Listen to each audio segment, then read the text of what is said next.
banha ng imong kuan. Diyan na.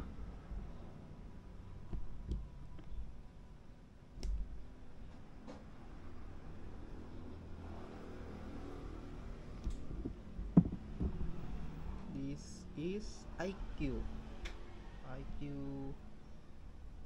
Very cool.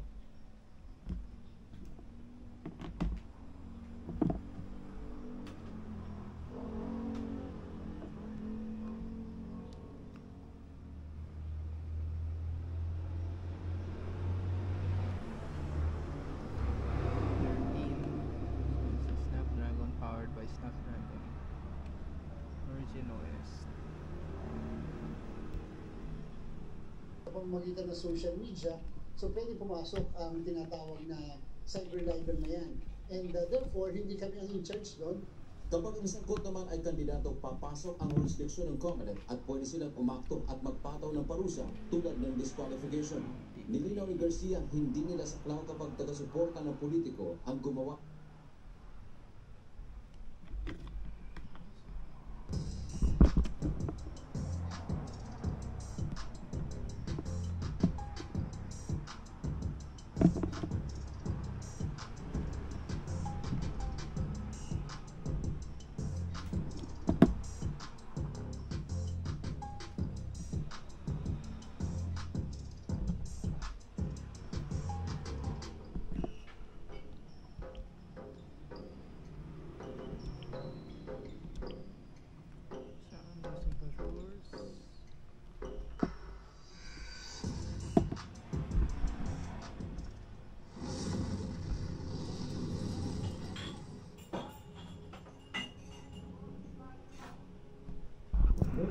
Welcome back na naman dito sa ating YouTube channel. For today's video, we're going to Noy Pelec, San Marino, Zambales. So, meron tayong guide papunta doon. Punta ko natin meet doon sa elementary school sa San Marcelino. So mula dito is magbigay tayo ng mga around 3 hours and 30 minutes. Ayan. So mula dito sa Photo Mines, Zambales. Let's go! Boss Bunny, are you okay? Let's go! Small car on 12 wheels para masulit din natin yung time natin habang inantay natin yung schedule GMFS. Dito natin yung sinasakit nila sa nagbahayan, Fireball, kasi at Orchestra, kaya tagaan sila. So, napaka-rough road po yung daan nito. Yung rough road, so naglalaro lang namin yung daan nila dito. Sabi nila,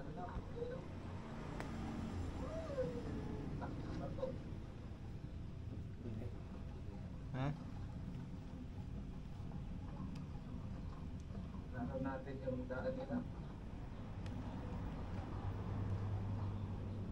Yung uling namin sa Palis. Hindi tayo natakot at tunig sa started. Started mo yung tunig. Okay na, importante ma-started tayo para kain natin. Okay. Para may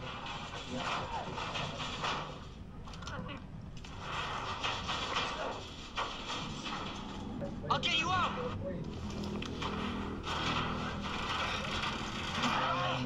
Please! Give me help me! I got you.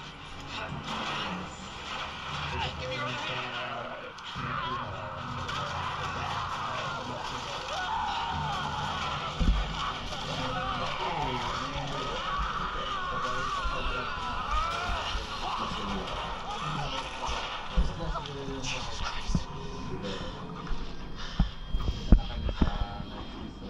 Muna kami utang sa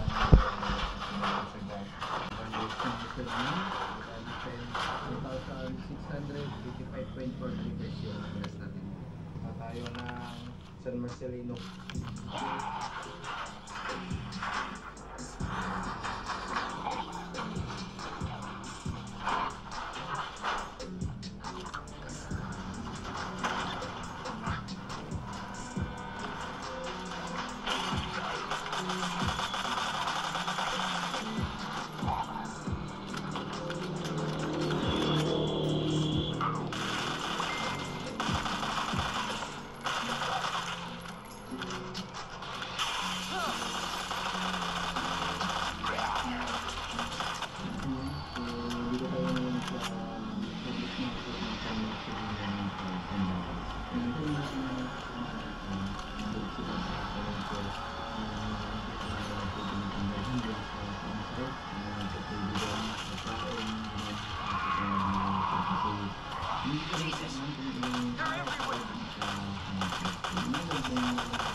Come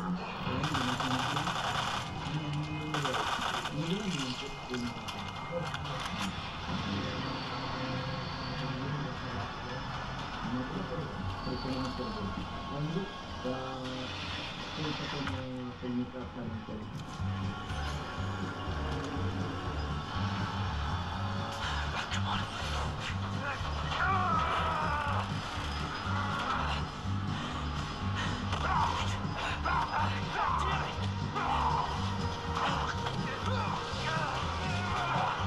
Watch out!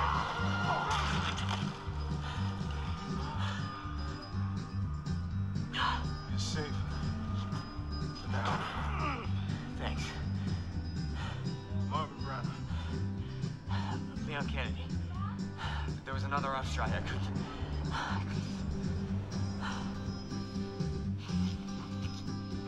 Here. No, grabe. Napakalawak ng bahay dito. Ito sa San Marcelino. I'm sure you did what you could, Leon.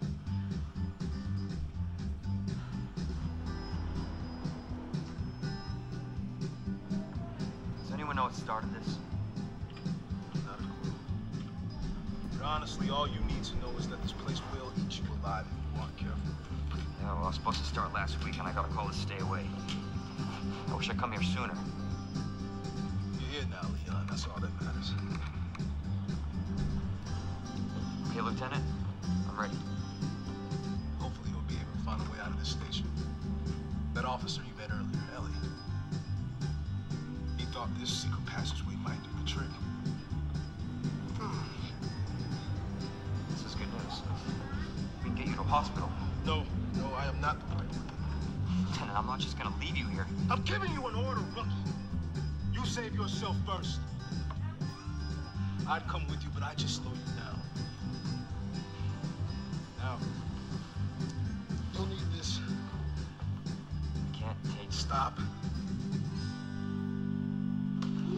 Don't make my mistake. Here we go! If you see one of Malapit those na tayo sa things, New Zealand mga tol. or not, Nandito na tayo sa boundary Do ng not Dubai hesitate. at New Zealand. take it out. Run. Got it? Yes, sir.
Simula age 30, ang lutong kulang sa calcium bumubulo. Pag lumala at naging osteoporosis, madaling mabalik. Ayoko matulad kay mama. Kaya I take Caltrate every day. Tulong kung palabas ng buto.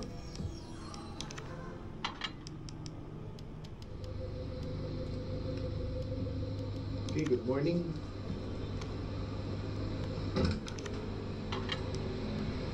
Today is November 24. Punta kami ng Pinatubo Trail. Yeah. So kasama natin today is yan, Jimmy Bravo, tayo, tsaka sila Boss Jamie and Joy Chi.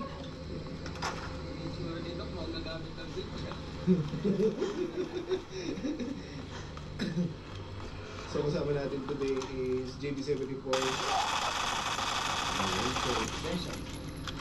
JB74's anniversary trail. Punta kami ng Pinatubo Trail. Tapos akit ng Pinatubo Crater.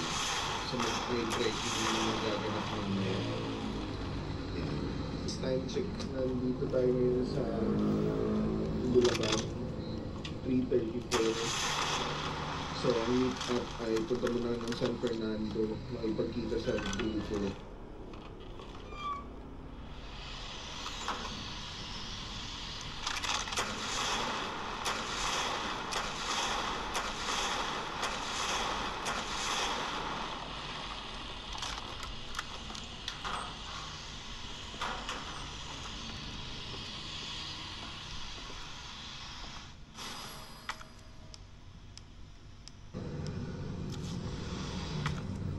Para makarating dito. So mukhang ito na yung nakabako doon, nakaready na. Wala, mga bonding ka ng mga kwento. Mga 10 to 15 minutes.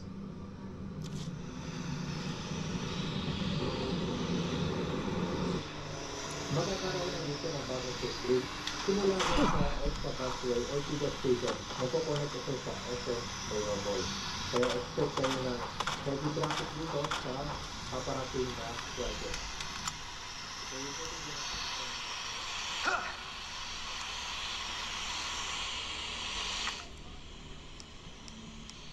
Every year, over 215,000 LED TVs are sold worldwide. To meet this enormous demand, large technology factories must work tirelessly day and night. But how are smart TVs manufactured? To find out, let's step inside the facilities of Samsung, the leading manufacturer of smart LED TVs.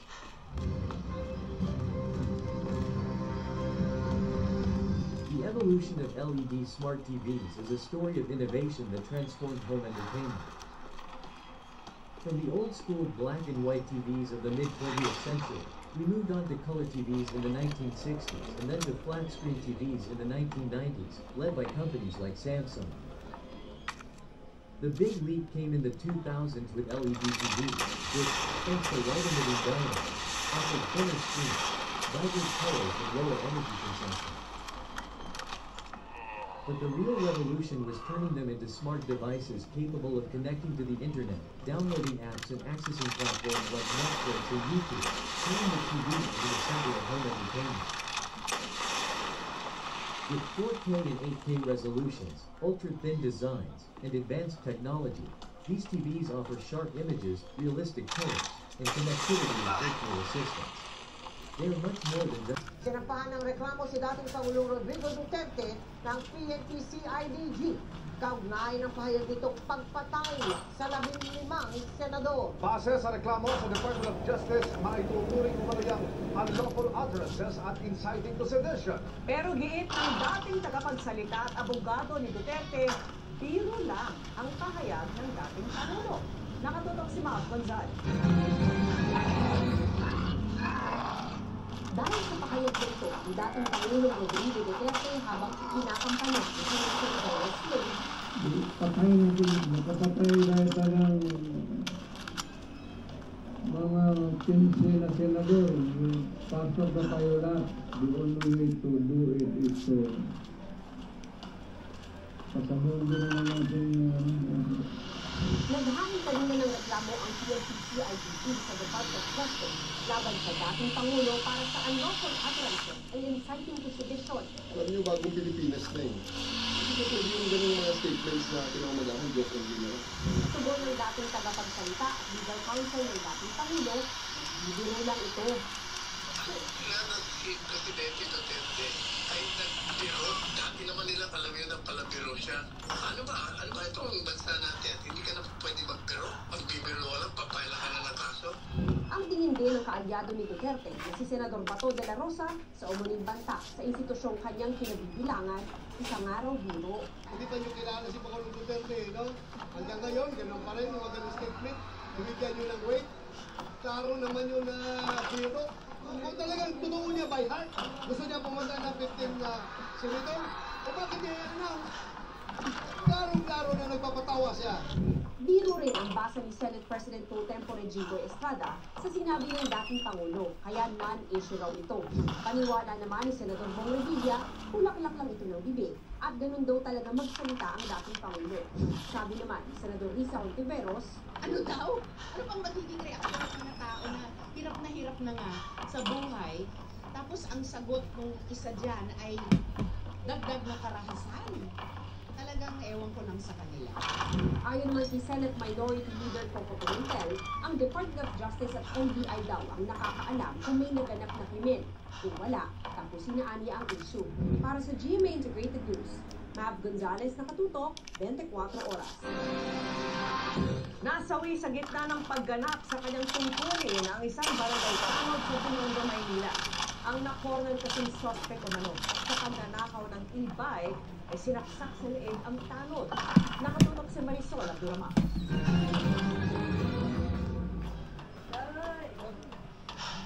Siguro naman labis kasi Ganon na lang ang sakit na nararamdaman ng mga kaanak ng talo ni si Pedro Biazon matapos itong pumanaw.